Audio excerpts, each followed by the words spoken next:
So, hello again.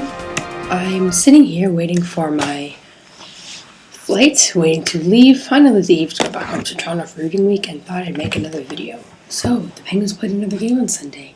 They lost 2-1 to the Blackhawks in a shootout, but it was a hard-fought effort, coming back from a 1-0 lead to tie the game up. Brilliant play by Bo Bennett to Brandon Sutter to Nick Spalling. Penguins lose 2-1 in a shootout, which was a sick display of skill. I don't know what it is about Chicago, but they seem to have Fleury's number. Fleury has just the bed against them this season. He's now given up, I think, 5 goals against them in 2 games in the shootout, which is not good. Crosby scored a pretty sick goal, and so did Prawn, and Letang was the only player to miss. He shot ahead of Malkin, which I think was a little strange. But nevertheless, Penguins get a point. However, because the Rangers beat the Islanders yesterday, they are now tied with the Rangers for second, but now dropped down to third because the Rangers have a game in hand. So tonight's game against the Capitals is huge. We need the kind of effort they displayed against the Blackhawks, probably the league's best team, tonight against the Capitals, because for some silly reason the Penguins have been shut out against them in 2 games this season, which makes no sense, and we need to score tonight. We need Crosby to light it up, as he usually does, and not let Ovechkin win the battle, because frankly, I'm sick about hearing Ovechkin right now, and I want the Penguins to win, to shut everyone up, because Ovechkin's not even in the top 10 of points, so he's not winning MVP. MVP in my mind is Carey Price or Pekka Rinne, but it's still time for Crosby to get it. He's only 4 points back from the lead, so that didn't make any sense. I think he had Crosby with Hornquist and Perron and Malkin with Kunitz and I don't know, Como or something like that. Whatever. But I mean, Bo Bennett should be on the power play. He's more of a chance to score than some of the other guys that have been on there in the past. I mean, I'm just glad Brandon Sutter's taken off of it. And then I liked how he had Derek Pouliot on there. But I mean, to me, this doesn't make any sense. Your best chance of scoring on the power play is with Crosby and Malkin. They've had success for years with those two on the power play, and they're in a bit of a rut right now. Yeah, but I mean, I don't think it's for a lack of system. I think it's just they're getting unlucky. They're not going in. Teams are figuring out maybe their power play. And I agree, maybe you have to switch it up and get 2 more balanced units, because the second unit's usually pretty bad. But Crosby and Malkin are so good at finding each other on the ice in that power play. You have Malkin, who shoots it from the point, and then you have Letang beside him, who can quarterback it, and then you have Crosby in the half wall where he likes to be. To me, that doesn't make any sense why you do that. And then you could have a perfectly strong second unit if you have Bo Bennett on there with Chris Kunitz, and then you have Pouliot on the back end with Paul Martin, and then, Blake Como or something in the middle. And if we get another 4, then you plug them in there. It just doesn't make sense to break up Crosby and Malkin on the power play. They're your 2 best players. Why on earth would you break them up? You're going to have more chance to score when they're together than when they're not. It's just a fact. They're going to find each other. They make each other better, and to break them up, it's nonsensical to me. I don't understand why Johnston was playing Malkin on the second power play and then not even using him in the shootout. He used Letang over Malkin.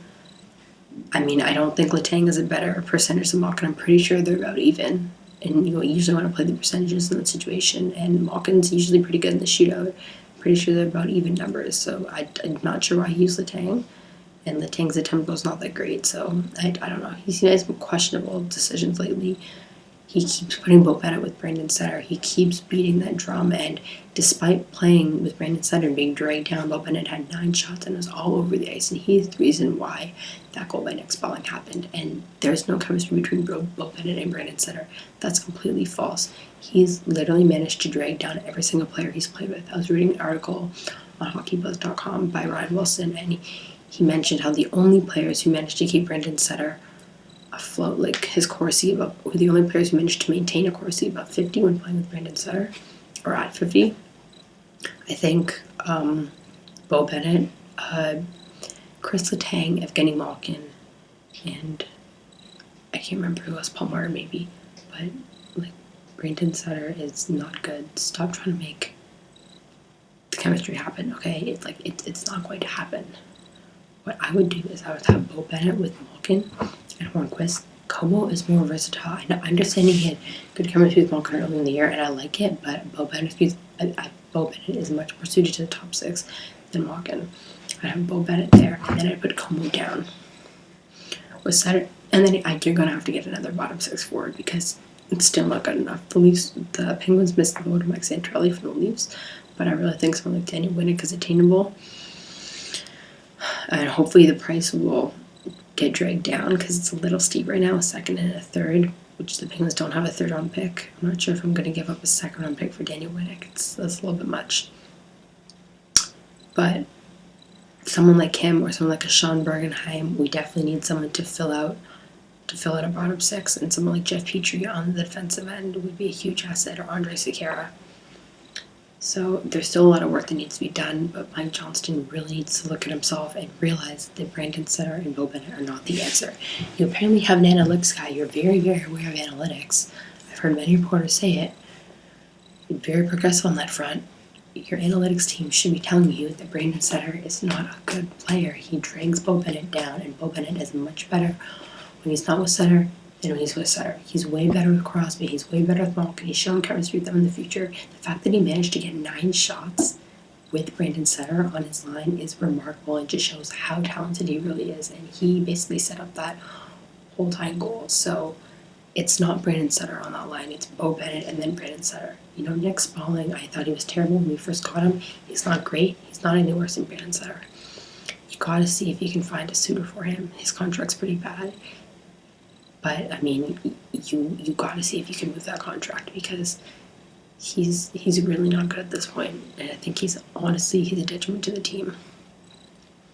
So, that's all I have for this video. Big game tonight against Washington. Niskanen and Orpik again making their return. Should be very exciting. I'm looking for a huge game. Letang is still the favorite for the North, in my opinion. He's now 1 point behind Giordano, but still leading in points per game with about 0.88. And I don't think I'm not going to be able to watch it because I'm going to be flying, but I will check the score when I get back, and I'm hoping that it's a good result. Alright, that's all I have for this video, so please like this video, subscribe if you really like it, share with all your friends, tell everyone. I'll see you after the game tonight. Alright, bye. Let's go Penguins. Screw Ovechkin.